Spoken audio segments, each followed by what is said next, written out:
რამდენს ყვარებიათ ლოცვა? მადლობა უფალს.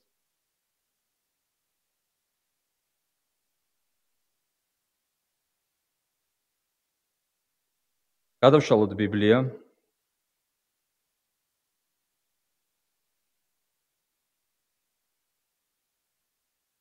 მოსეს მესამე წიგნი. რომელია მოსეს მესამე წიგნი? ლევიანები, იგივე ლევიანნი. გადავშალოთ მეათე თავი.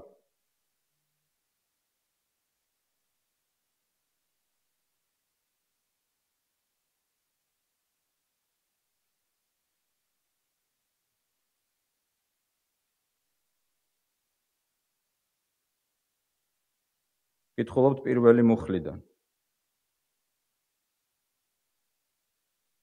აიღეს აარონის ძედ ნადაბმა და აბიჰუმ თითეულმა თავისი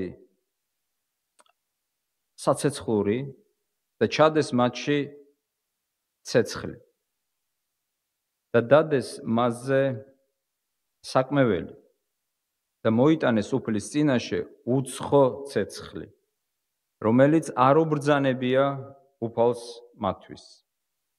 და გამოვიდა ცეცხლი უფლისაგან და დაწვა ისინი. და დაიხოცნენ უფლის წინაშე. და უთხრა მოსემ აარონს, ეს თქვა უფალმა, ჩემს ახლობლებში განვიწმიდები და მთელი ხალხის წინაშე განდიდდები. და დადუმდა აარონი და მოუხმო მოსემ მიშაელს და ელცაფანს, აარონის ბიძის, ყუზიელის ძედ და უთხრა მათ, მოდით, გამოიტანეთ თქვენი ძმები წმიდიდან ბანაკის გარეთ და მივიდნენ და გამოიტანეს ისინი მათი კვართებიანად ბანაკის გარეთ, როგორც თქვა მოსემ. და უთხრა მოსემ აარონს, ელიაზარსა და ითამარს, მის ძედ, თავებს ნუ გაიშიშვლებთ და სამოსელს ნუ შემოიგლეჩთ. რათა არ დაიხოცოთ და არ განრისხდეს იგი მთელ თემზე, მაგრამ თქვენს ძმებს, ისრაელის მთელ სახლს შეუძლია იტიროს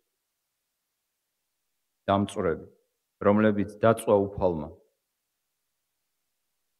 საკრებულო კარვის შესასვლელიდან არ გამოხვიდეთ, რომ არ დაიხოცოთ, რადგან უფლის საცხებელი ზეთია თქვენზე და მოიქცნენ მოსეს სიტყვისამებრ.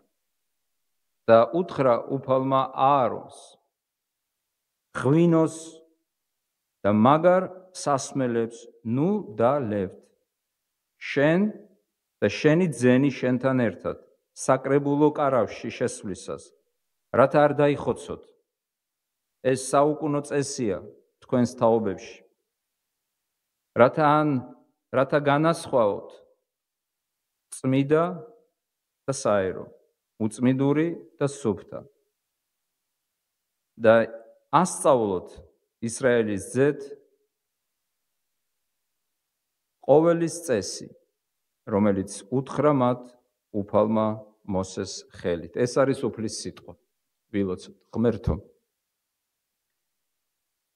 შენი სიტყვა არის სინათლე ჩვენთვის. შენ სიტყვაში გვიცხადებ შენს ნებას. შენი სული წმიდის მადლით მოგვანიჭე, რათა ჩავწვდეთ შენი სიტყვის ჭეშმარიტებას. დაგველაპარაკე. მოგვასმენინე შენი ხმა შენ სიტყვაში.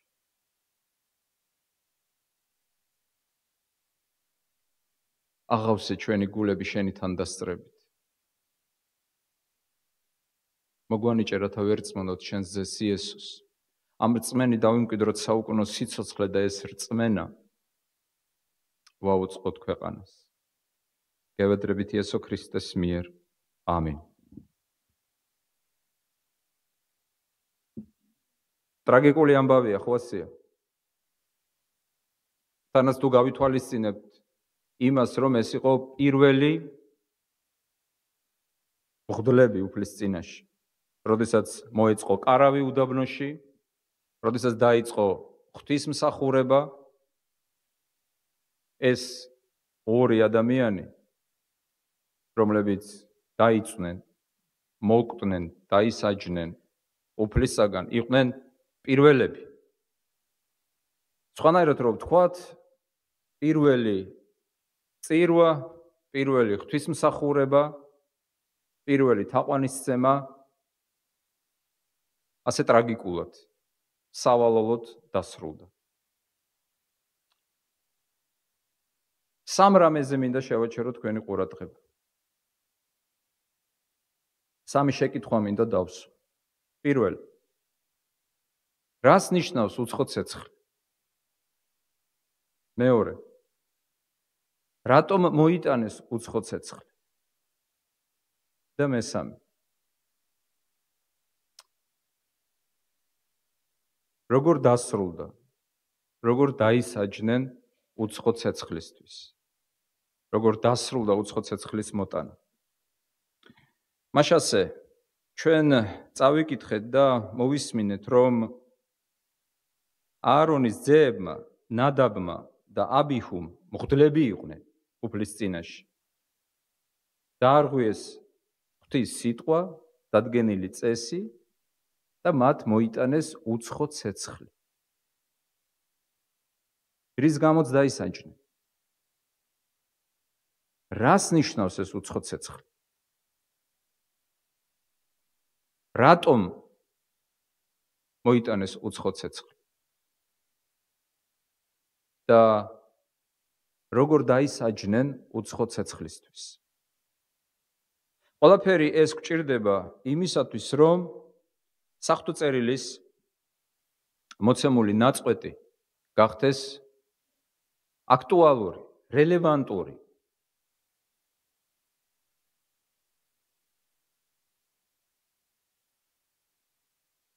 დღევანდელობასთან, ჩვენს აწყოსთან. როგორ შეიძლება ეს ყველაფერი, რაც ამ ამბავში არის მოცემული, გადმოცემული, იყოს გათვალისწინებული დღეს, 21 საუკუნეში. ჩვენ მიერ წაკითხული ამბავი ძალიან ძველად მოხდა. ძალიან დიდი დროის წინ, საუკუნეების,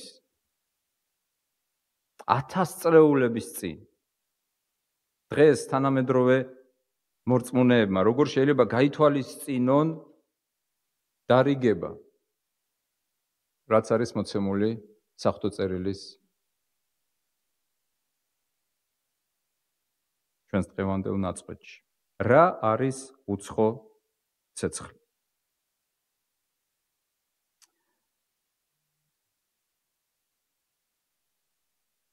ეკლესიის მამა და მოძღვარი ნეტარი თეოდორიტე კვირელი,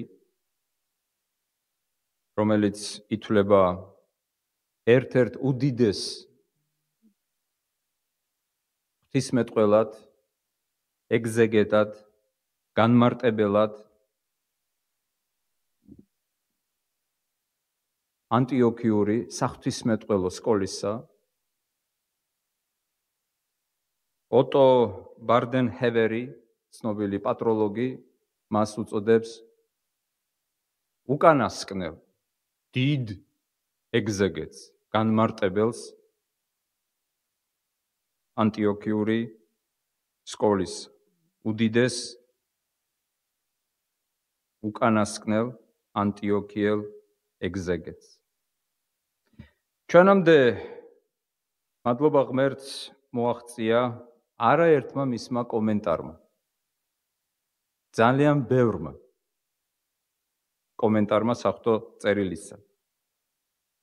ის გახდათ სირიის ქალაქ კიროსის ეპისკოპოსი. 423-466 წლებში. ეს არის მეხუთე საუკუნე.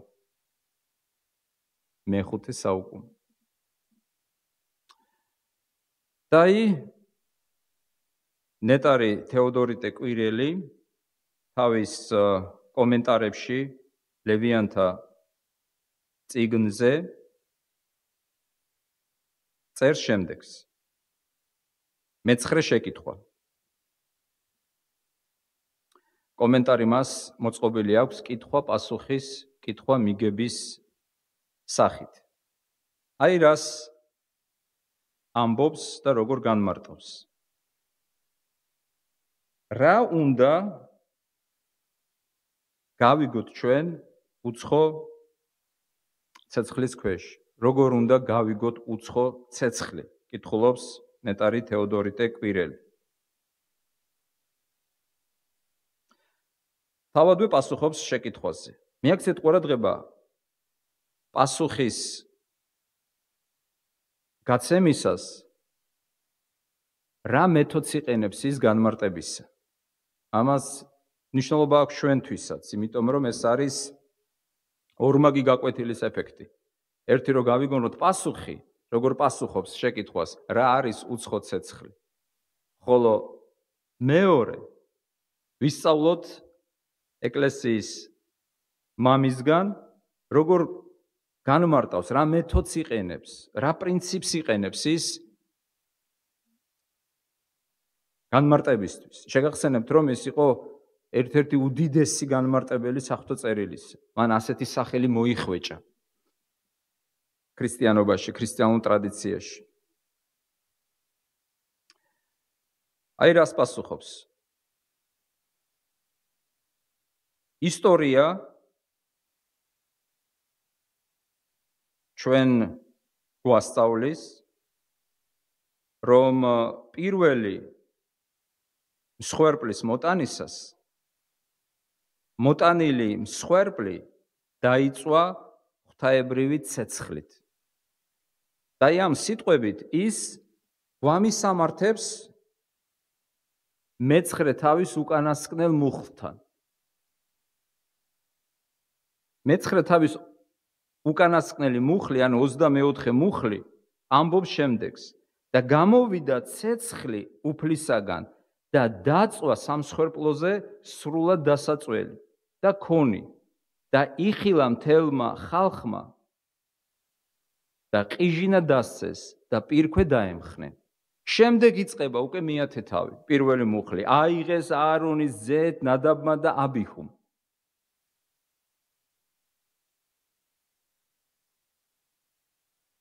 აი ეს ცეცხლი, რომელიც ღმერთმა წარმოგზავნა მსხვერპლის შესანთქმელად, უნდა ყოფილიყო შენარჩუნებული, არ უნდა ჩამქრალიყო. ტაძრის კარვის, მოძრავი ტაძრის მსახურებს ყოველთვის უნდა მოეტანათ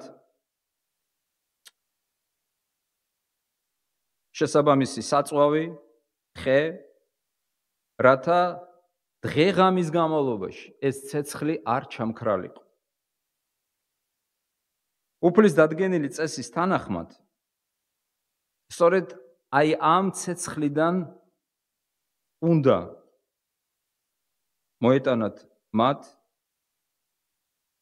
ცეცხლი და ისე ეცათ თაყვანი ღვთის წინაშე. რა გააკეთეს ამის სანაცვლოდ? აარონის ძეებმა, მღვდლებმა, ნადაბმა და აბიჰუმ ადგნენ და სხვა ცეცხლი, ხელთქმნილი ცეცხლი მოიტანეს უფლის წინაშე. ნეტარი თეოდორიტე კვირელი ასკვნის და ამბობს, რადგანაც ნადაბმა და აბიჰუმ, უпроსორად, ნადაბმა და აბიჰუმ მოიტანეს ხელთქმნილი ცეცხლი. ამიტომაც ისინი დაისაჯნენ, დაიწვნენ ხელთუქმნელი ცეცხლისგან. ამ ხელთუქმნელმა ცეცხლმა, ანუ ღვთაებრივმა ცეცხლმა დაწვა ისინი. შემდეგ აქედან გამოყავს ჩვენთვის დარიგება და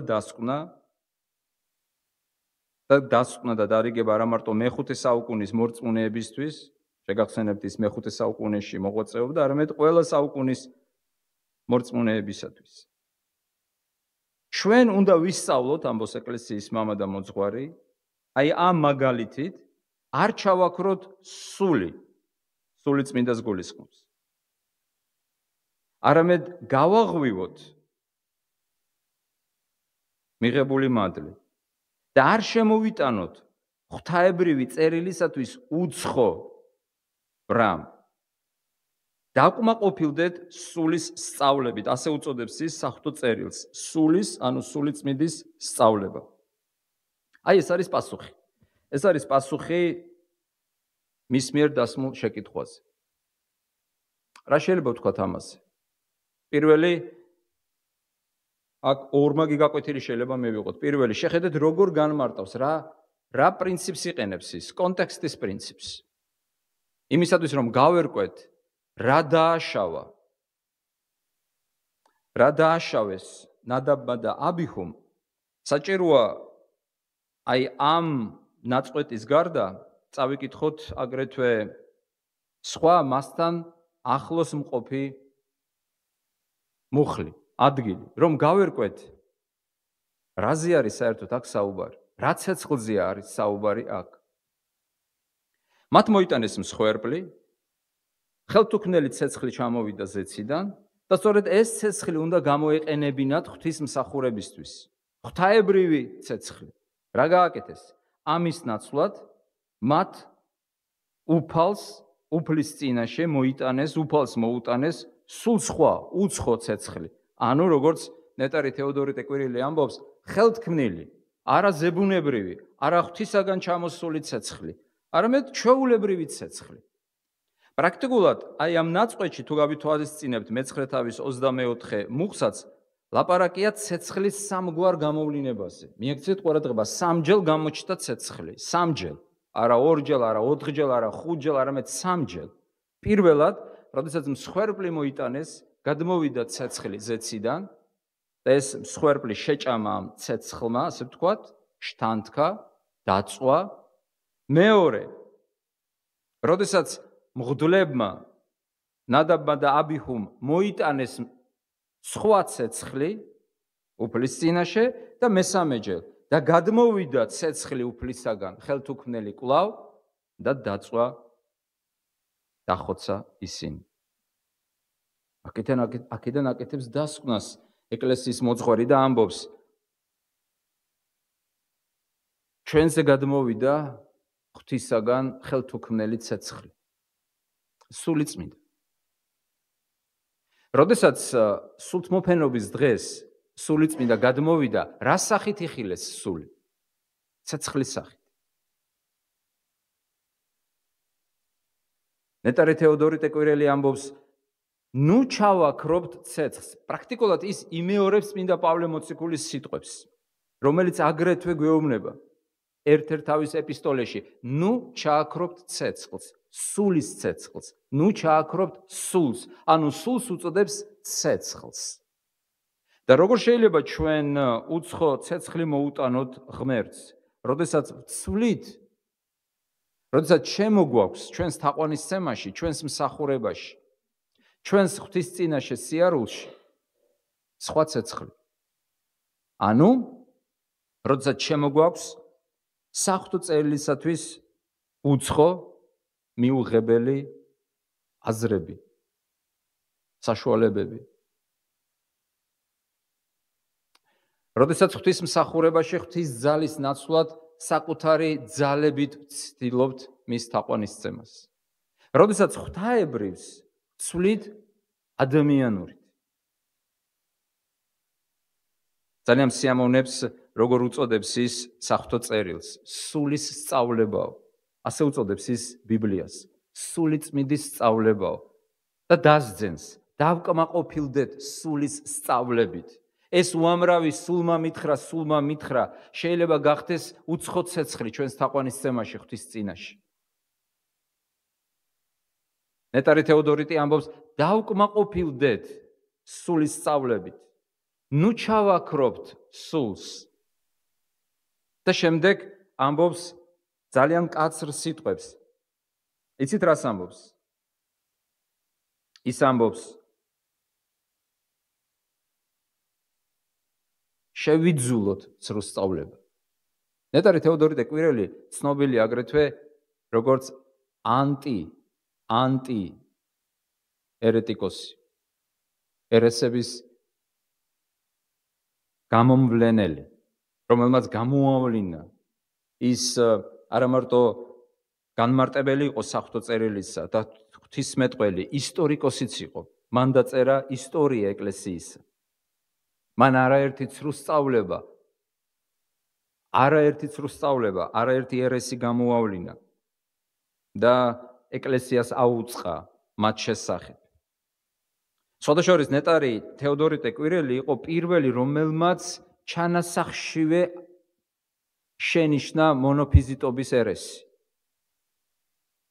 ეს ძალიან მნიშვნელოვანია. ეს ყველას არ ძალუძს.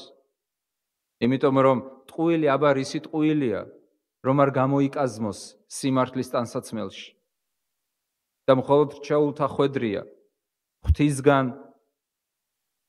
დაჯილდოებული ადამიანების ხვედრია, სწორედ აი ამ სიმართლის სამოსელში დაინახოს სულ სხვა რამ. როდის არის ტყუილი შთამბეჭდავი? როდის არის ტყუილი კარგი ტყუილი? როდესაც ის ძალიან გავს სიმართლეს. ან ელემენტი არის სიმართლისა. შეხედეთ, ცეცხლი მოიტანა თუ არა ნადაბა და აბიჰუმ. იყო თუ არა ცეცხლი? ისიც ცეცხლია, ესეც ცეცხლია. მიდით და გაარჩიეთ ახლა ეს ცეცხლი. გაარჩიეთ. ცეცხლი იყო მაშინ, როდესაც გადმოვიდა უფლისაგან, ცეცხლი იხილეს, ჩვეულებრივი ცეცხლი იხილეს. მაგრამ ზეციდან არახელთქმნილი ცეცხლი, როდესაც მსხვერპლი მოუტანეს უფალს და უფალმა ბრძანა, აი ეს ცეცხლი არის ზეციდან გადმოსული ცეცხლი და არასოდეს არ ჩააქროთ. არასოდეს არ ჩააქროთ. მე გამოგიგზავნეთ, მაგრამ თქვენ არ ჩააქროთ. თქვენი ვალია ყოველთვის ანთებული იყოს. წმინდა პავლე მოციქული ეუბნება ტიმოთეს, გააღვივე, ისევ ცეცხლის მეტაფორაა, შენში არსებული ნიჭი. ნიჭს ვერანაირად ნიჭი ან გაქვს, ან არ გაქვს. ნიჭი ეს არის ღვთისაგან მოცემული. მაგრამ შენ შეგიძლია ან დამარხო ეს ნიჭი, ჩააქრო, ან შეგიძლია გააღვივო და სრულყო. ღმერთმა გამოგზავნა თავისი ცეცხლი, ხოლო რა უნდა გაეკეთებინათ კარვის მსახურებს? ეს ცეცხლი შეენარჩუნებინათ. მუდამ უნდა გიზგიზებდეს ცეცხლი სამსხვერპლოზე. და სწორედ ეს ცეცხლი უნდა გამოეყენებინათ თაყვანისცემისთვის. რა იყო პირველი მღვდლების დანაშაული? მოკლედ, რა იყო მათი დანაშაული? თუ შევაჯამებთ და მოკლედ ვიტყვით აი ამ მსჯელობას წმინდა თეოდორიტე კვირელისა. რა იყო? მათ შეცვალეს ღვთაებრივი ადამიანურით. განა იგივე არ ხდება დღეს, იგივე არ შეიძლება მოხდეს დღეს, უბრალოდ არ არის შესაძლებელი. შეიძლება არა, არ შეიძლება, მაგრამ არის თუ არა შესაძლებელი დღეს მოხდეს იგივე. ეკლესიურ ცხოვრებაში, ჩვენს პირად ქრისტიანულ ცხოვრებაში არ შეიძლება დღეს ჩვენ აი ამ ანკეზზე წამოვეგოთ. იმიტომ რომ ცეცხლი ცეცხლს გავს. სრუსწავლება შეიძლება ძალიან გავდეს ჭეშმარიტებას და სიმართლეს, მაგრამ ასეთი არ იყოს. ადამიანური. ეხლა კი რამოდენიმე ადგილი მინდა საღვთო წერილიდან წაგიკითხოთ, რომ უფრო მეტად გავმტკიცდეთ და დარწმუნდეთ, როგორ საზღვრავს ბიბლია, როგორ საზღვრავს ღვთაებრივს ადამიანურისაგან. აი ეს არის ღვთაებრივი, ეს არის ადამიანური. კიდევ ერთხელ დავიმახსოვროთ. ცოდვა პირველი მღვდლებისა, აარონის ძეებისა, რაში მდგომარეობდა? მათ შეცვალეს ხელთუქმნელი ცეცხლი, ხელთქმნილი ცეცხლი. ცეცხლი ცეცხლს გავს, გალობას გავს, ქადაგებას გავს. მაგრამ შეიძლება იყოს სხვადასხვა თავისი არსით. მინდა გითხრათ, რომ გენაც და ჯოჯოხეთიც ხასიათდება ცეცხლით. ასეა თუ არა? არა აქვს მნიშვნელობა თქვენ ამ წუთში, მნიშვნელობა როგორ არა აქვს. ამას მეტაფორულად გაიგებთ, თუ როგორ გაიგებთ, მაგრამ იქაც ხო ცეცხლია.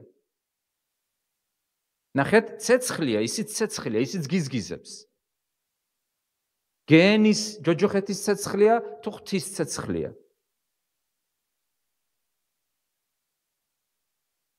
აი აქ გვჭირდება ჩვენ დიდი სიბრძნე, გარჩევადობის უნარი და სიფრთხილე, რომ ღმერთს არ მოუტანოთ, ღმერთის წინაშე ჩვენი ცხოვრება, ჩვენი ღვთისმსახურება და თაყვანისცემა არ ავაგოთ საკუთარი ადამიანური სიბრძნით, აზრით, ძალით, იმიტომ რომ ღვთის წინაშე ეს იქნება ყოველად მიუღებელი. ეხა რამოდენიმე მუხლი საღვთო წერილიდან, რომ ჩვენ კიდევ უფრო მეტად გავიაზროთ და გავმტკიცდეთ აი ამ საბედისწერო სიმართლეში და ჭეშმარიტებაში.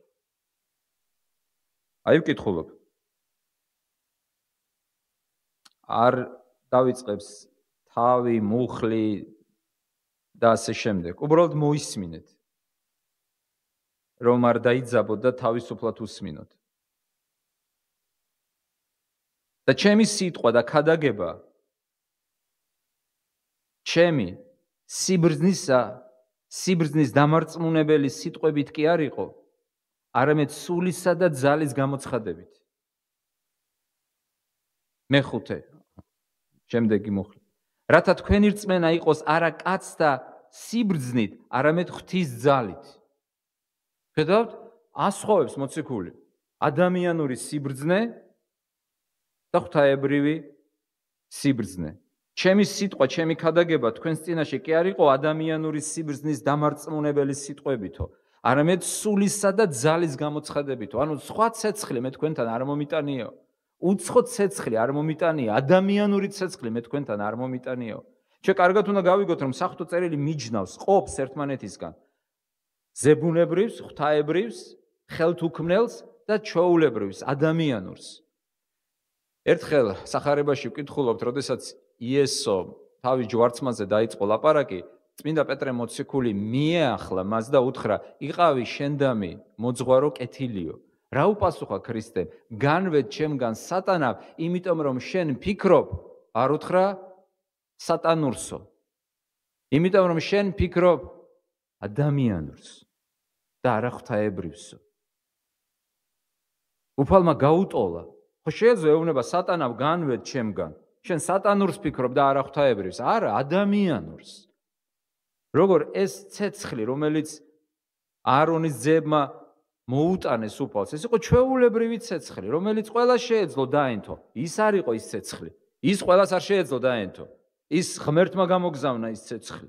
ის ზებუნებრივი იყო, ხელთუქმნელი ცეცხლი იყო. ეს ჩვეულებრივი ცეცხლი იყო. მაგრამ გარეგნულად ცეცხლი გავდა იმ ცეცხლს და ჩათვალეს, რა მნიშვნელობა აქვს? რა მნიშვნელობა აქვს უფალს მოუტან ღვთაებრივს თუ ადამიანურს? წმინდა პავლე მოციქული ამბობს, ხედავთ, ეკლესიას ეუბნება, კორინთოს ეკლესიას, მიხვდით ხო, სადაც არის ეს სიტყვები, რომლებიც მე წავეკითხე. როდესაც მოვედიო თქვენთანო, ადამიანური სიბრძნის დამამტკიცებელი სიტყვებით კი არ მოვედიო, არამედ სულისა და ძალის გამოცხადებითო. არ ჩააქროთ რა? სული. მე მოვიტანე თქვენთან ღვთაებრივი ცეცხლიო. პავლე მოციქული აგრძელებს და ლაპარაკობს და ამას ვლაპარაკობთ არა ადამიანთა სიბრძნით შესწავლილი სიტყვებით, არამედ სულიწმიდისაგან შესწავლილი სულიერად განვმარტავთ. რით განსხვავდება ქრისტიანული დოგმატები ჩვეულებრივი ადამიანური აზრებისგან? აი ქრისტიანული დოგმატები. ანუ უცილობელი დებულებები, ჭეშმარიტებები, რომლებიც ჩვენ გვჯერა, რით განსხვავდება? იმიტომ რომ ქრისტიანული დოგმატები ეს არის ღვთის გამოცხადებები. გამოცხადება ეს. ჭეშმარიტება, რომელიც ჩვენ გვჯერა, რომელსაც ჩვენ ვღებულობთ, ეს არ არის ადამიანის კვლევა ძიების, ნაფიქრალის შედეგი და დასკვნა. ეს არის გამოცხადება. ჩვენ ვიცით იმდენად, რამდენადაც ღმერთმა გამოგვიცხადა. ღმერთს რომ არ გამოეცხადა, ვერც ვერასოდეს გვეცოდინებოდა. აი ღმერთს რომ არ გამოეგზავნა ცეცხლი, ვიდრე აბიჰუმ და ნადაბმა სხვა ცეცხლი მოუტანეს ღმერთს, მაშინ არანაირი გამტყუნება მათ არ ექნებოდათ. მაგრამ ღმერთმა უკვე გამოუგზავნა ცეცხლი. მათ ადგნენ და შეცვალეს ეს ცეცხლი ადამიანური ცეცხლით. ეხლა კი საოცარი სიტყვები პავლე მოციქულისა. ერთ-ერთი დიდებული სიტყვები, სადაც თქვენ აგრეთვე ნახავთ გამიჯნას. მინდა რომ დაინახოთ ეს სამანი, საზღვარი გატარებული თავად ღვთის მიერ ადამიანურსა და ღვთაებრივს შორის. პავლე მოციქული ამბობს, ხოლო გაუწყებ თქვენ ძმებო, რომ სახარება, რომელსაც ვახარებდი, არ არის კაცთმიერი, ანუ ადამიანური. სახარება, რომელსაც გახარებდით, არ არის კაცთმიერი. შემდეგ ის ამბობს, რომ შეიძლება იყოს სხვა სახარება, თუნდაც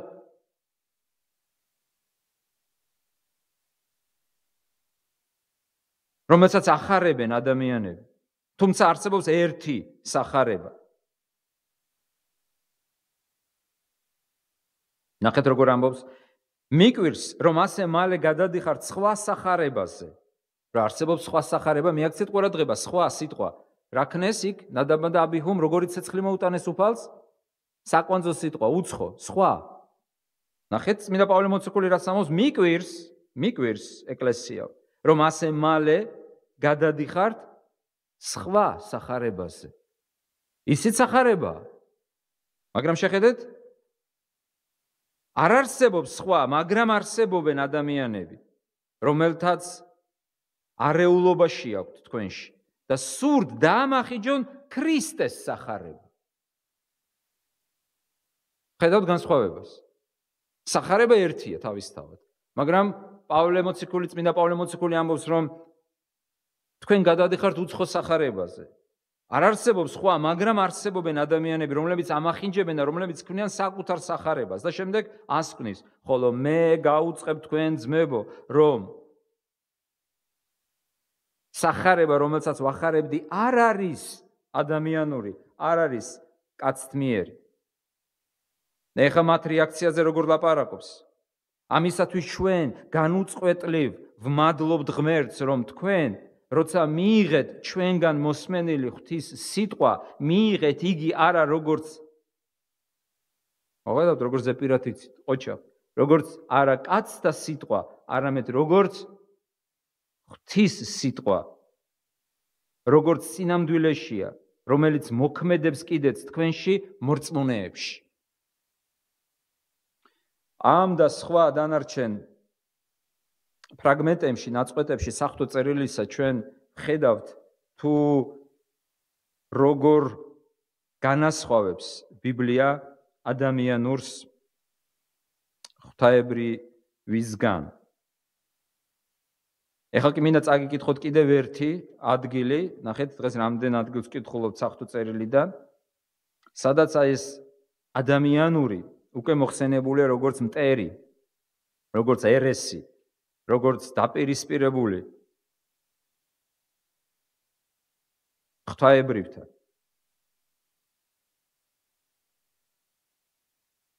თუ ქრისტესთან ერთად მოუკვდით ამ სოფლის წესებს, სოფელში მცხოვრებთა მსგავსად რაღაც ემორჩილებით მათ, ნუ მიეკარები, ნუ იგემებ, ნუ შეეხები, ნუ რაფერს, რაც იღწნება ხმარებისაგან, კაცთა მცნებებისა და მოძღვრების თანახმად. ეს ყველაფერი მხოლოდ გარეგნულად გავს.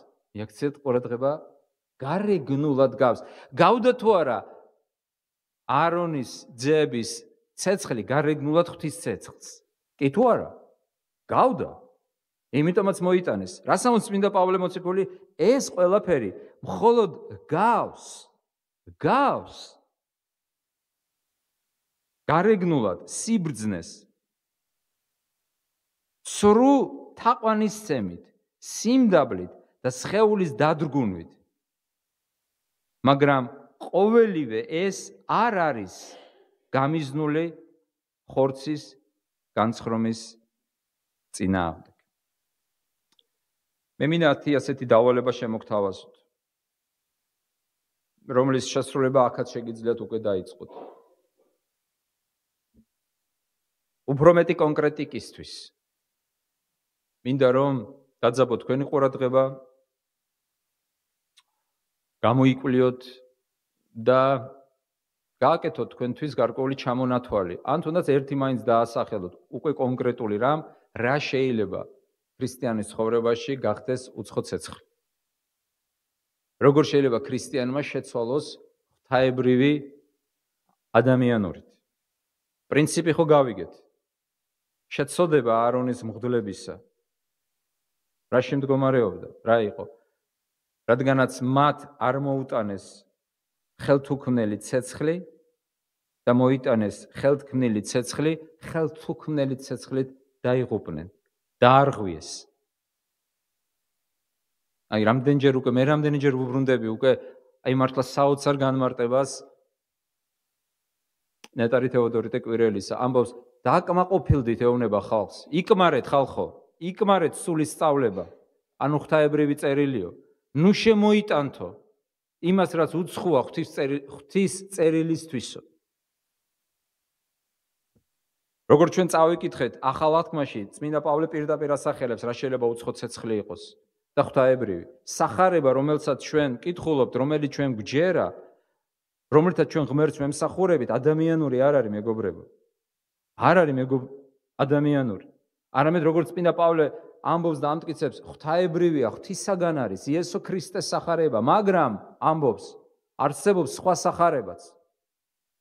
არსებობს სხვა სახარება, დამახინჯებული, ძალიან მსგავსი, თითქოს ერთიერთზე, მაგრამ აინც სხვა. ხო და ახლა კონკრეტიკა. რა შეიძლება უცხო ცეცხლი იყოს ჩვენს ცხოვრებაში, ჩვენს თაყვანისცემაში, ჩვენს მსახურებაში? როგორ შეიძლება ხელთუქმნელი შევცვალოთ ხელთქმნილით?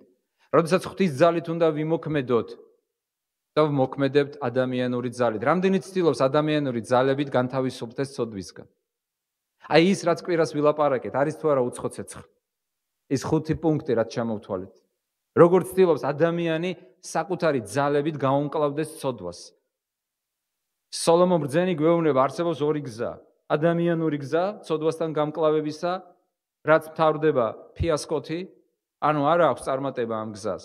ადამიანი თავს იტყუებს, ცდილობს, მაგრამ არ კეთდება, არ არის შედეგი. და არსებობს ღვთაებრივი გზა ცოდვასთან გამკლავებისა. 2 გზა არსებობს. ადამიანური და ღვთაებრივი. ადამიანური რას ამბობს? ადამიანური მალავს, მარხავს. რანაირად მარხავს? ჩვენ განვიხილეთ 5 გავრცელებული შემთხვევა. როდესაც აკეთებს მინიმიზირებას ცოდვისა, გახსოვთ ხო? ასაკეთებს. როდესაც კომპრომისზე მიდის ცოდვასთან, როდესაც ხვებს ადანაშაულებს, როდესაც რაციონალობას გამოხატავს ცოდვის მიმართ და ამბობს, რომ ცდილობს არსებობს ასეთი ძალიან უკუღმართი, გაუკუღმართებული, საშინელი მიდგომა იმისათვის, რომ ცოდვამ აღარ შეგაწუხოს და მოგასვენოს სინდისმა, საჭიროა პირველი ნაბიჯია ყოველთვის რთული. თუ მეორე ჯილ გაიმეორებ, მესამე ჯილ, მეოთხე ჯილ, ეს იგივეა, რომ ზოგიერთ თქვენგან შეგეძლოთ ცხელი ჩაის დალევა. ზოგიერთს არ შეუძლია, რატომ? იმიტომ რომ უკვე მიჩვეულია თქვენი პირის ზღრუ ცხელი ჩაის დალევისთვის, უკვე იქ სხვა რომ დალიოს, მომენტალურად დაეწვება ან ატკივდება. უკვე მიჩვეულია თქვენი სასა, თქვენი ტუჩები, აი ცხელი წყლის დალევისთვის და ასე შემდეგ. თავარია პირველი, მეორე, მესამე, მეოთხე, მეხუთე, რაც უფრო მეტ შესწოდავ, უკვე მეტად თავისუფლად შესწოდავ. ანუ ეს არის ადამიანური რაღაცა გზები. ან თუ შენ მოიშორებ ბრალს შენგან და გადააბრალებ შენს დედიკოს და მამიკოს, მშობლებს. სხვას, ვინც არ უნდა იყოს. სხვას და შენგან მოიშორებ ვალდებულებას. მე არა ვარ დამნაშავე, ეს იმიტომ მოხდა, რომ ცუდი ცხოვრება დადგა და იმიტომ. რატომ იპარავ? აბა რა გავაკეთო, ასეთი ცხოვრება დადგა. რატო ვაკეთებ? აბა რა გავაკეთო? ანუ მუდმივი გადაბრალება. ეს არის ადამიანური გზა. ღვთაებრივი გზა რა არის? ღვთისათვის მოსაწონი გზა ცოდვასთან გამკლავებისა. ღვთაებრივი გზა ასეთია. ვინც აღიარებს და მიატოვებს, ის იქნება შეწყალებული. ხოლო ვინც დამალავს, გახსოვთ კვირა ჩვენ გავიხსენეთ ორი კონკრეტული ისტორიული შემთხვევა, როდესაც შეეცადნენ ცოდვის დამალვას, დამარხვას, საერთოდ დამარხეს, მიწაში ჩადეს ცოდვა. აღარ არის ცოდვა, დავმარხეთ, მორჩა. ზოგი ფიქრობს, რაც უფრო წარსულში მაქვს ცოდვა ჩადენილი, მით თავისუფალი ვარ ცოდვისგან, მაგრამ სამწუხარო ამბავი არის ის, რომ ცოდვას არ გააჩნია ხანდაზმულობის ვადა. არა აქვს ხანდაზმულობის ვადა. ორმა ადამიანმა ბიბლიაში ჩამარხა ცოდვა. ერთი გეხაზი და მესამე როგორ? ყაქან.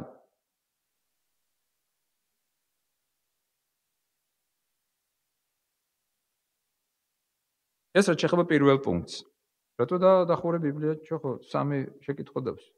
ილოს უკვე აღარ უნდა ბიბლიას, დაიღალა. სამი შეკითხვა დავსვით, ხო? პირველი რა იყო? თუ გნებავთ გავჩერდები. ილო გავჩერდეთ თუ გავაგზავნე. დავალება ასეთია. ჩვენს კონკრეტულ ცხოვრებაში. როგორ რა შეიძლება იყოს უცხო ცეცხლი და ღვთისაგან მოცემული ცეცხლი. ადამიანური გზა საშუალებები ცოდვისაგან გათავისუფლებისა. როცა ადამიანური შემოგვაქვს, ადამიანური და ვდევნით ღვთაებრივს, ადამიანური და ღვთაებრივი. მეორე, ძალიან მნიშვნელოვანი შეკითხვა, რატომ დაუშვეს ასეთი შეცდომა? თქვენ როგორ ფიქრობთ, რატომ დაუშვეს ასეთი შეცდომა? რატომ მოიტანეს თავისი ცეცხლი? ღმერთმა არ მიიღო მათი ცეცხლი. მათ უნდა მოიტანათ, როგორ კითხულობთ ტექსტში.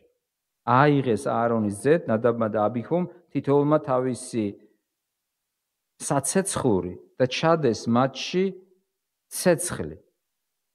და დადეს მასზე საკმეველი და მოიტანეს უფლის წინაშე უცხო ცეცხლი. და შემდეგ გამოვიდა ცეცხლი უფლისგან და დაწვა ისინი. და დაიხოცნენ უფლის წინაშე. რატომ? რატომ აერიათ მათ ასე გზაკვალი ტაძარში? რატომ გააკეთეს ასე? თქვენი მოსაზრება. მართლა მაინტერესებს, რატომ?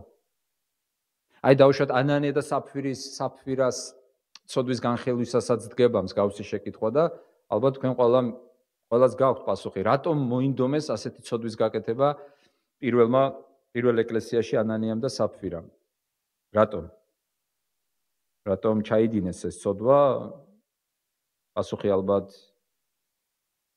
კი.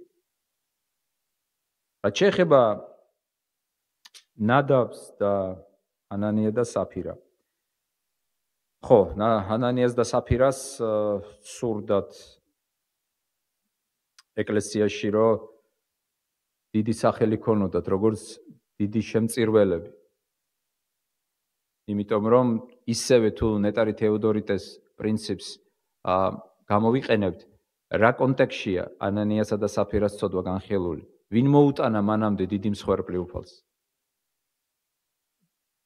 ბარნაბა. აი შედარებულია თითქოს, აი რო კითხულობ ამ ტექსტს, უკვე ხვდები რომ რაღაც აქ შედარება მიდის, ერთი მხრივ ბარნაბა და მეორე მხრივ ანანია და მისი მეუღლე საფირა. როგორ არ გავიხსენო ახლა აქ ცნობილი გამონათქვამი. ქმარი და ცოლი ერთი ბიბლიური გამონათქვამი. იმიტომ როგორ წესი ქმარი და ცოლი ყოველთვის ერთ ჭკუაზეა. ძალიან იშვიათად რომ ისინი სხვადასხვა ეს გამორჩეული სიტუაციებია, როდესაც ერთი მეუღლე ირჩევს უფლის გზას, მეორე ისე ურჩება თავის გზაზე და ეს არის გამონაკლისი, ეს არის დიდი მადლი, ეს არის რჩეულობა და ეს არის გმირობა. მაგრამ როგორ წესი ისინი ყოველთვის თუ სწოდავენ, ერთად სწოდავენ, თუ იღუპებიან, ერთად იღუპებიან, თუ ეკლესიაში მოდიან, ერთად მოდიან ეკლესიაში.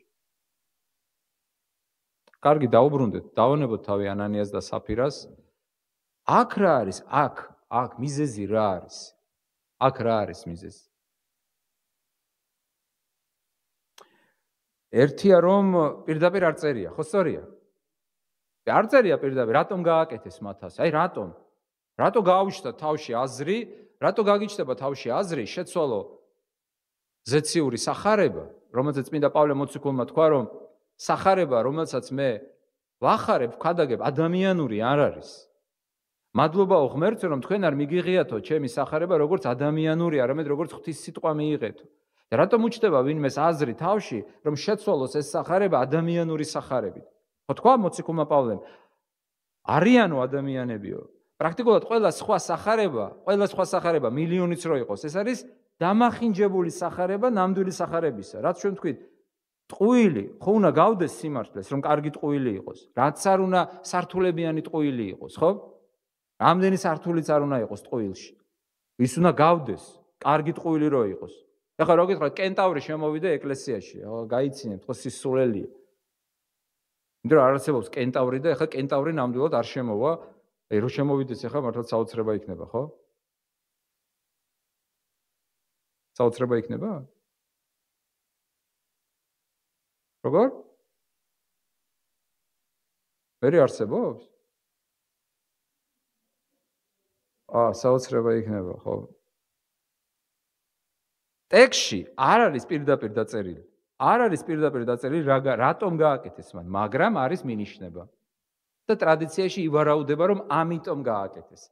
არსებობს ასეთი ვარაუდი, რომ წინაღუდგნენ მამას, მედიდურება გამოიჩინეს, ასეთი მოსაზრებაც არის. თუმცა ეს საერთოდ არ იხილება ამ ტექსტში, არ იხილება. მაგრამ რაღაც არის ერთი რამ ამ ტექსტში, რაზეც არის მინიშნება, რომ შეიძლება ამიტომ გააკეთეს. აბა რა არის?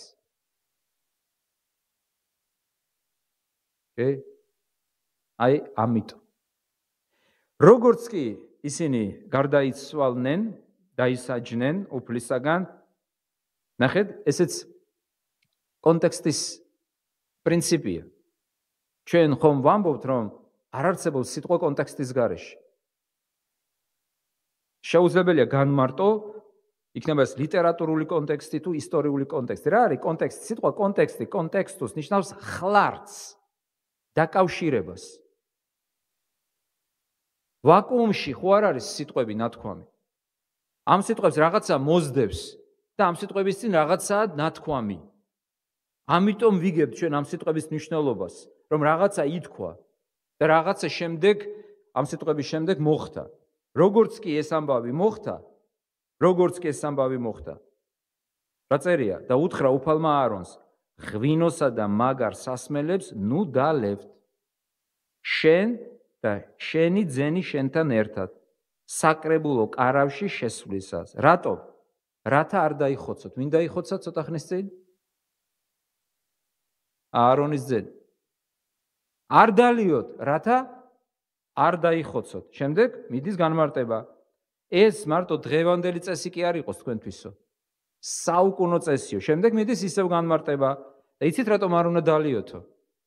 ღვინო და მაგარი სასმელები. მაგარი სასმელების ქვეშ ტრადიციულად მკვლევარები მიიჩნევენ ლუდს. ლუდს. ეს არის ლუდი. ზოგი ამბობს, კარგი, მაგარ სასმელს არ დავლევ, უпростоრად ღვინოს არას, მაგრამ აი ლუდი მაინც მიყვარს, აი რა ვქნა, აი ჩაციებული ლუდი ხო კარგია მაინც. აქ წერია ღვთის სიტყვაში, არ გამოდგება ღვთისმსახურებისთვის. არც თბილი და არ ჩაციებული ლუდი. კიდევ ერთხელ ვიმეორებ, განმარტებლები ძირითადად განმარტავენ მაგარი სასმელების ქვეშ ლუდს. ლუდი იყო პოპულარული ეგვიპტეში. იყენებდნენ ალკოჰოლურ სასმელებს ისრაელიანები და ამზადებდნენ ფინიკისგან, მარცვლეულისგან. შეხედეთ რა მოხდება, რათა განასხვავოთ წმიდა და საერო. განასხვავეს თუ არა აარონის ძეებმა? ხომ დაკავშირებულია ეს კონტექსტუალურად? არ დაიხოცოთ, რომ განასხვავოთ და ასწავლოთ. ანუ რატომ არ უნდა დალიოთო? პირველი, იმიტომ რომ არ დაიხოცოთო. შემდეგ, რათა განასხვავოთო უცხო ღვთაებრივისაგან, უწმიდური და სუფთა და მესამე, რათა შეძლოთ ასწავლოთო. მაგრამ თვალსაც შეუძლია ასწავლოს კი ბატონო. მაგრამ გააჩნია რას ასწავლის. რათა ასწავლოთ წერია ისრაელის ზედ ყოველი წესი, რომელიც უთხრა მათ უფალმა მოსეს ხელით. ასე რომ მიჩნეულია მათ აერიათ თვითნებობა გამოხატეს უფლის წინაშე, იმიტომ რომ იყვნენ ალკოჰოლური სასმელის თრობის ქვეშ. და უფალი ამ მომენტში იძლევა ახალ წესს. ეს წესი სხვაგან არ არის. მღვდლებისათვის. აი აქ ჩდება ეს წესი, ეს ძალიან საყურადღებოა. აქ ჩდება ეს წესი. და ეუბნება არ დალიოთო. არ წერი არ დაითვრეთო, არ დალიოთო. საერთოდ არ დალიოთო, არ მიეკაროთო.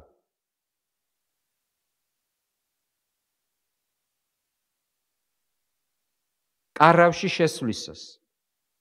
რათა არ დაიხოცოთ, როგორც დაიხოცნენ ისინი. დამოკიდებულება ალკოჰოლისადმი არის დამანგრეველი, როგორც მისთვის, ასევე გარემოცვისთვის. გაიხსენეთ დოსტოევსკის პერსონაჟი, დანაშაული და სასჯელი. რა მანკიერებით ხასიათდება მარმელადოვი, სიმეონ მარმელადოვი, ვის გახსოვთ? რა მოკლა სიმეონ მარმელადოვი, რომა? რა მოკლა სიმეონ მარმელადოვი? მადლობა. ლოთობა. დღეს ვკითხულობდი აქ წამოსვლისას სწორედ მარმელადოვის სიკვდილის სიუჟეტს. ეს არის მეორე ნაწილი დოსტოევსკის რომანისა დანაშაული და სასჯელი. მეორე ნაწილის მეშვიდე თავი, უკანასკნელი თავი, მერე იწყება მესამე ნაწილი. რა მოკლა ის? ლოთობა მოკლა, მაგრამ სინამდვილეში რა მოკლა? რომა რა მოკლა მარმელადოვი? მადლობა. ეტლმა ცხენების ფლოქვების ქვეშ აღმოჩნდა ბატონი მარმელადოვი. თვალი იყო. დაუძახეს ერთხელ, დაუძახეს ორჯერ, დაუძახეს სამჯერ. თავისი ცხოვრებით მან მოუსპო სიცოცხლე. თავისი მანკიერებით მოუსპო სიცოცხლე არ მარტო საკუთარ თავს, არამედ მთელს ოჯახს. მისი შვილი სონია მარმელადოვი როგორც ცხოვრებას დაადგა, 18 წლის იყო ის, როდესაც მოკვდა. ლურჯ თვალება, სასიამოვნო ქერა, ასე აღწერს დოსტოევსკი მის შვილს სონიას. ცოლს გაუყიდა ნივთები იმისათვის, რომ არაყი შეეძინა. გაინადგურა თავი. ვერ უმკლავდებოდა ამ მანკიერებას და მოსპო ოჯახი და რა იყო მისი უკანასკნელი სიტყვებით? ეტლმა გადაუარა ეტლმა და დასახიჩრებული შეიყვანეს სახლში. კიდევ კარგი რომ იქ აღმოჩნდა მთავარი გმირი დანაშაულისა და სასჯელის. ვინ იყო მთავარი გმირი?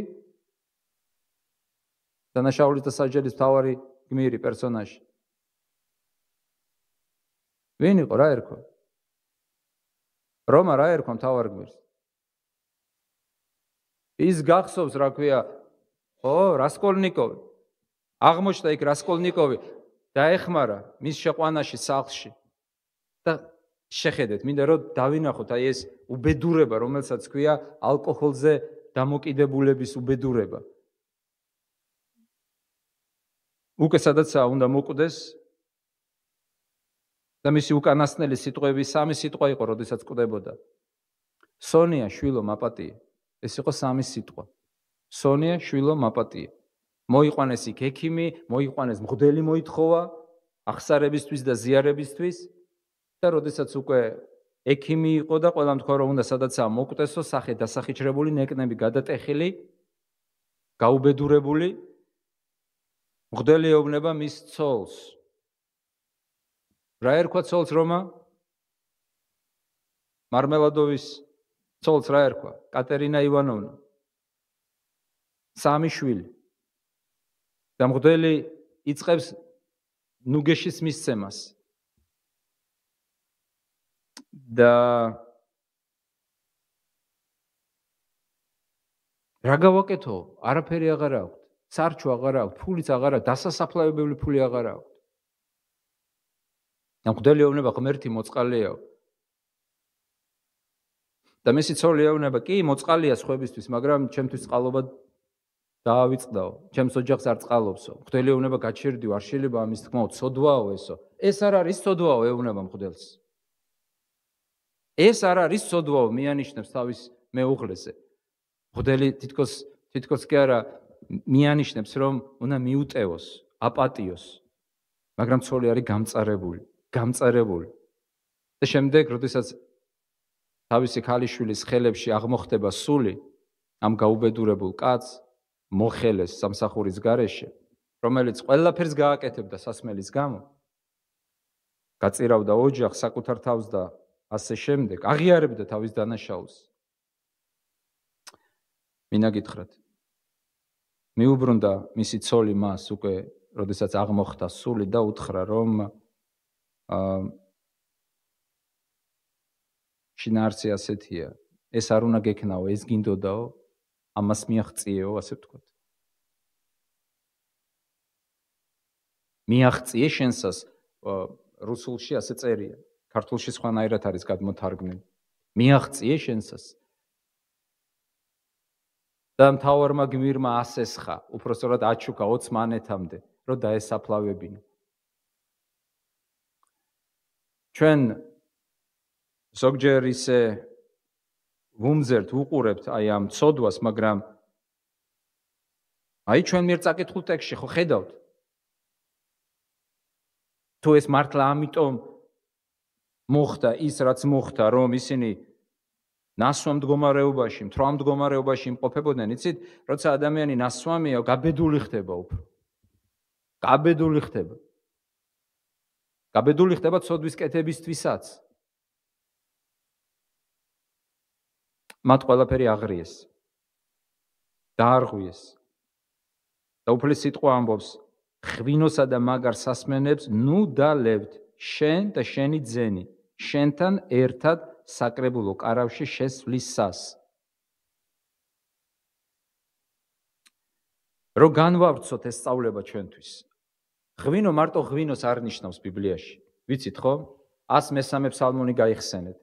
ღვინო ნიშნავს ბიბლიაში აგრეთვე ამ ქვეყნიურ განცხრომებს. ღვინო ღვინოდ რჩება, ანუ ალკოჰოლი ალკოჰოლად რჩება, მაგრამ მეტაფორულად ალკოჰოლი ნიშნავს ამ ქვეყნიურ სიამეებს, განცხრომებს.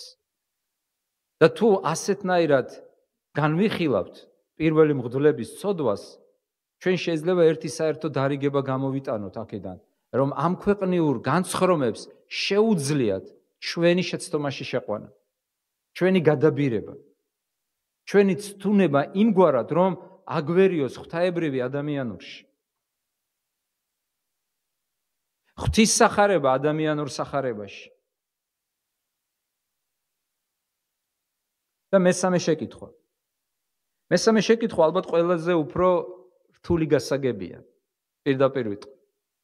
პირველი გასაგებია, მეორე გასაგებია, მაგრამ მესამე კითხვა რა იყო ჩვენი? ეს ყველაზე რთული გასაგები მესამეა. როგორ დაისაჯნენ? იცით რატო არ რთული? ერთი შეხედვით, რა გააკეთეს ისეთი? რა გააკეთეს ისეთი, რომ აი ასე ულმობლად განადგურდნენ? როგორ წერია? დაიწვნენ, დაიხოცნენ უფლის წინაშე.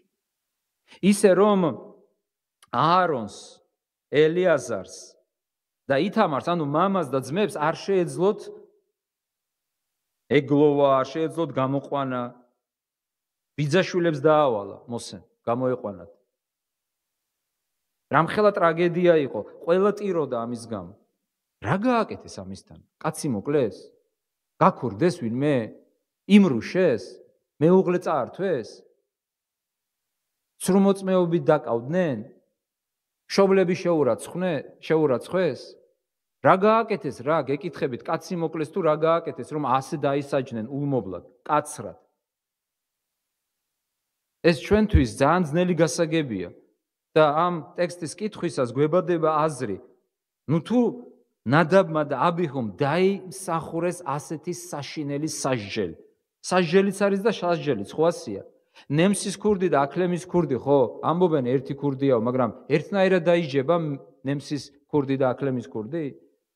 სისხლის სამართლის კოდექსის მიხედვით ნემსის მომპარავი და ქურდის მომპარავი ერთნაირად დაისჯება? ნემსის მომპარავი მეცაც გეტყვით, საერთოდ არ დაისჯება. აქლემის მომპარავი დაისჯება, ნემსის არა. ხო და რა გააკეთეს ამისთანა? მოიტანეს სხვა ცეცხლი. ნუ კარგი მოიტანეს. ნუ კარგი დალეულები იყვნენ და ამისათვის ასე უნდა დაისაჯონ?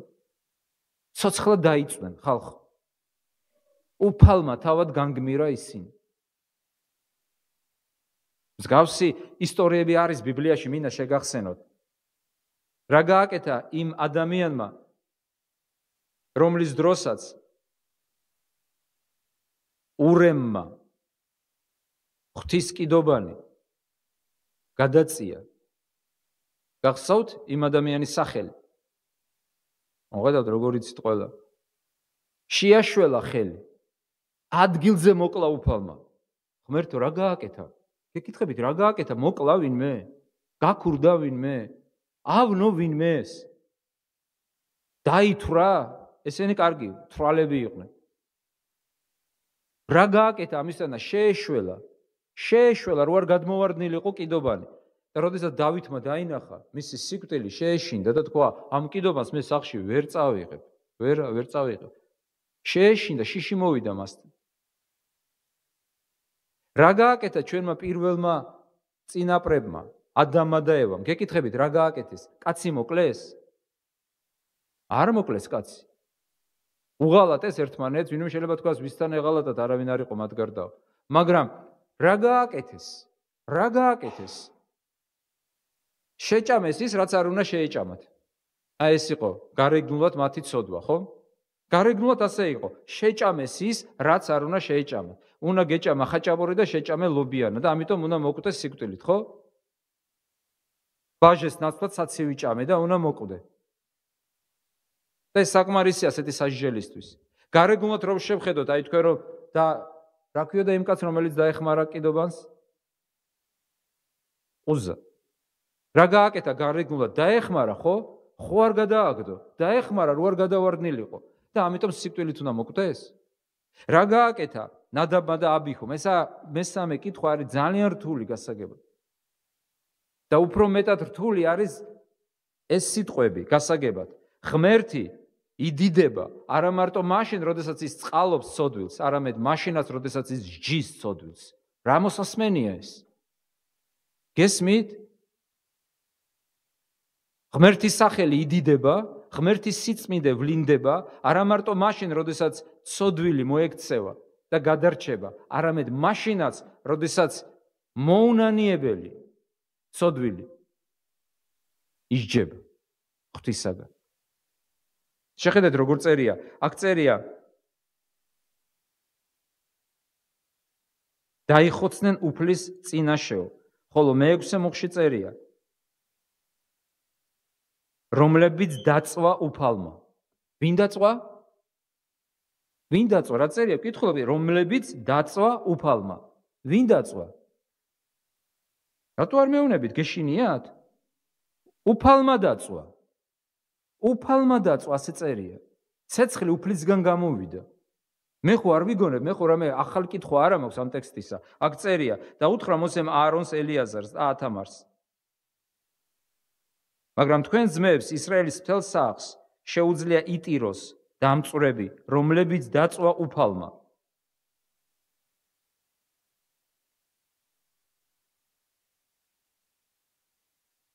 ეს არის ძალიან რთული გასაგები და ასახკმელი. ძალიან რთული. და შეხედეთ უფლის სიტყვები, რას ამბობს უფალი ამ შემთხვევის შემდეგ. ეს თქვა უფალმა. ჩემს ახლობლებში, ანუ ვინ ჩემთან არის დაახლოვებული, ამ სიტყვებს რომ ვკითხულობ, ან ვკითხულობთ, აზრი გვიჩნდება, რომ ჯობია საერთოდ არ დაუახლოვდე ასეთ ღმერთს. იმიტომ რომ თუ უახლოვდები ძალიან დიდი ჩდება საშიშროება, რომ დაისაჯო. უფრო მეტად.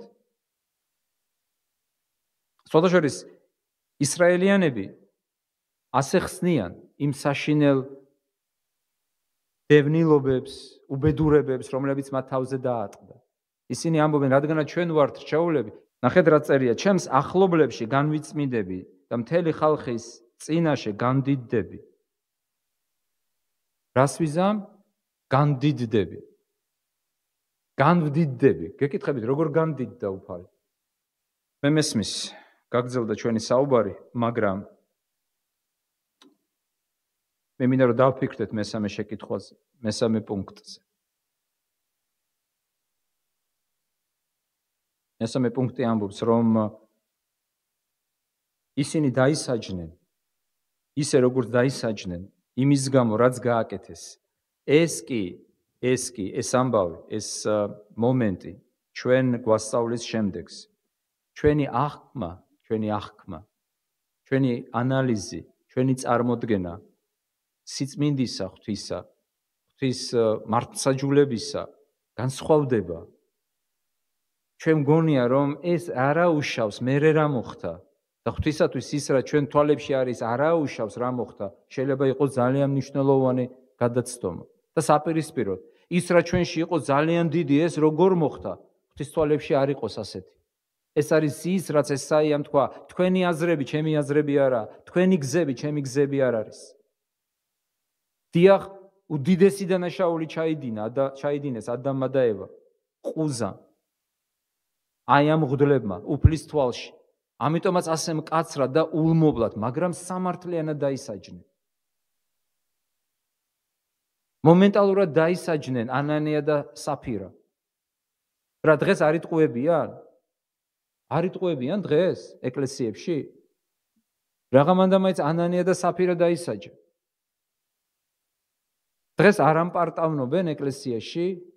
ისინი დაისაჯნენ სამაგალითოდ. და ჩვენ აქ ხედავთ ძალიან თავზარდამცემ შეიძლება ასე ითქვას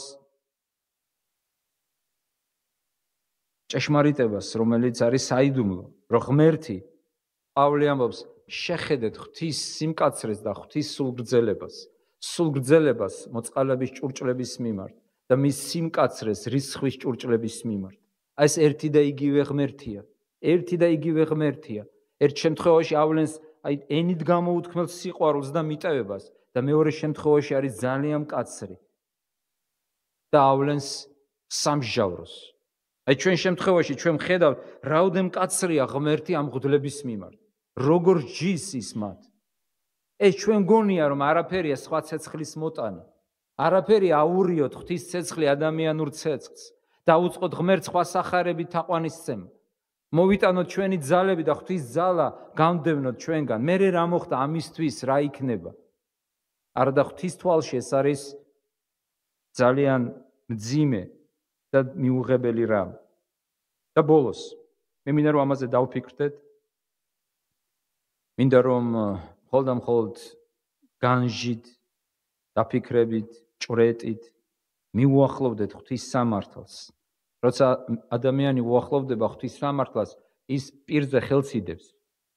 გახსოვთ ხო იობი რამდენს ლაპარაკობს, ასე რატო გააკეთა, ასე რატო მოხდა და როცა შეხვდა ღმერთს, რას აკეთებს? შუმათავად. არაფერს არ ვამბობ. როგორ არ ამბობ, ახლა რამდენს ლაპარაკობდი წინა თავებში. როგორ იცავდი თავს? ეხლა რატო ხარ ასე ჩუმად? რატო რამ დაგადუმა? როგორც კი ჩვენ უახლოვდებით ღვთის სიწმინდეს, ღვთის სამართალს, ღვთის დიდებას, ჩვენ აღმოვაჩენთ, რომ ის არის ძალიან სულგრძელი, მოსიყვარული და ძალიან სამართლიანი და მკაცრი.